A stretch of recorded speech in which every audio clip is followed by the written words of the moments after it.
जहां गरीब असहाय की धूमधरी भूमि पर दबंगों द्वारा किया गया जबरन कब्जा।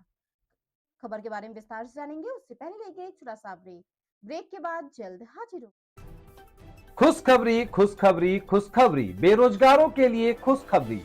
जी हाँ, ई कॉमर्स के क्षेत्र में एक अनोखा खोज।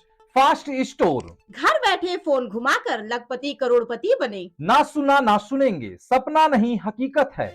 घर बैठे कोई भी सामान बुक कर 1 घंटे में मंगवाएं, अनेकों पुरस्कार संग मासिक सैलरी पाएं। अधिक जानकारी के लिए www.faststoreincome.com पे आएं।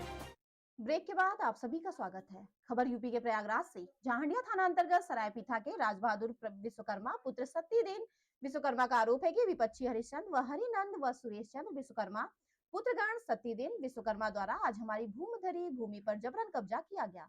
और वहीं पीड़ित राज बहादुर विश्वकर्मा का यह कहना है कि हमारी आबादी के संबंध में सिविल न्यायालय में मुकदमा नंबर 752/6 दाखिल है। उसके बावजूद विपक्षी द्वारा आज हमारी जमीन पर जबरन कब्जा किया जा रहा है।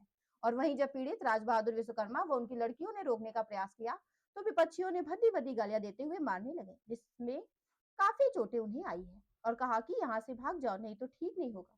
तब हमने 112 डायल किया, परंतु 112 मौके पर आकर लौट कर चली गई, परंतु कोई कार्रवाई नहीं की गई। देखिए प्रयागराज से district bureau chief channel Pradeep Mishra की रिपोर्ट। तो कुछ नहीं मालूम पड़ता है कि उच्च अधिकारियों को इसकी नॉलेज दिए आप? आज दिया हूँ। किसको दिए हैं? वो कागजबद इंस्पेक्टर साहब को नहीं, सीओ साहब को और वो लखनऊ यहाँ दिया हूँ। तो सीओ साहब क्या बोले? साहब अभी आज तो हम छपा के आ रहा हूँ, वो लोग तो हैं नहीं अभी, इतनी देर शनिवार है कहीं गए हो। सब वीआईपी ड्यूटी में? वीआईपी ड्यूटी में है तो कौन करेगा। फायदा उठाकर ये लोग बना लिए जबरन। अच्छा अच्छा। हाँ, क्या आज काम बनवाए हैं क्या? आज बनवाए हैं। अच्छा, पूरा मकान बनवा लिए। कल जब हम लोग ने रोकथाम करने के लिए। क्या मामला है आपका? साहब सब हम 4 भाई हैं, सब 39 फीट 9 इंची का बंटवारा हुआ है और 39 फीट 9 इंची सब अपना लेके बना लिए हैं। और जो हमारा यहाँ पर है, हम साहब लड़की पढ़ाए, शादी विवाह किए, हमारे पास पैसा तो अकेला आदमी कितना कमाएगा। कैसा भी करके पूरा हो गया। 20 साल से मुकदमा लड़ रहे हैं। और आज क्या दिक्कत हो गई? अब दिक्कत यही हो गई थी, देख लो घर बना लिए हैं। कौन बना रहा है? तो खिलाफ पार्टी हुई, सुरेश हरिचंद। अच्छा, जबरदस्ती आपकी जमीन पे? जबरदस्ती है। इसकी सूचना पुलिस प्रशासन को दी? सर ये जो जगह है ये हमारे पापा के भूमधरी ज़मीन है। ये लोग जो ज़बरदस्ती यहाँ पे लाठी डंडा के और रुपये के माध्यम से यहाँ पे ज़बरदस्ती कब्जा कर लिए हैं।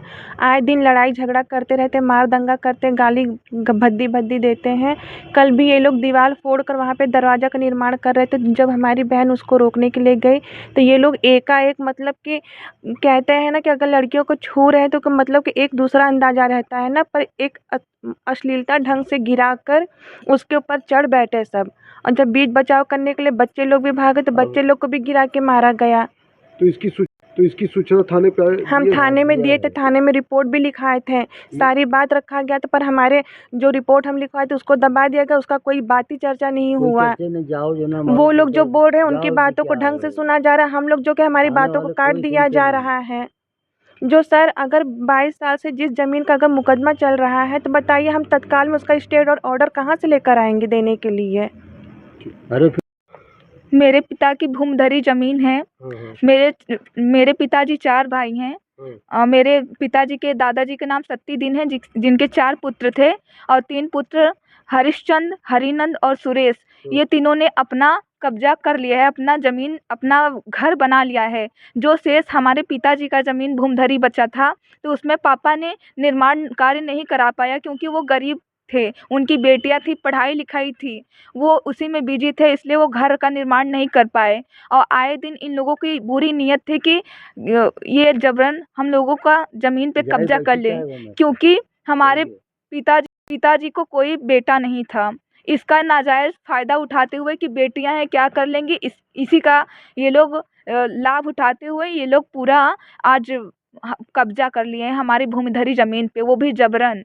और हम लोगों ने बहुत प्रयास किया रोकने का, हम लोग थाना भी गए और तहसील में भी गए, विभिन्न प्रशासनिक पदों पर बैठे अधिकारियों से निवेदन किया कि इस कार्य को रुकवाया जाए। 1076 पे भी कॉल किया गया, 1090 पे भी कॉल किया गया, मगर कोई भी कार्यवाही नहीं हुई और हमसे हमारे कागजात मांगे जा रहे हैं, जबकि हम अपने कागजात दिखा रहे हैं, फिर भी हमारे कागजों को नज़रअंदाज करते हुए उन लोगों को, जो 3 लोग हैं, हरीशचंद्र, हरिनंद और सुरेश, इन लोगों को पूरी आज़ादी दिया गया कि आप लोग दबंगई के जोर पे चाहे जैसे भी हो बलपूर्वक अपनी इनके जो हमारे पिताजी हैं, इनके ज़मीन पे जबरन कब्जा जमा लिया जाए।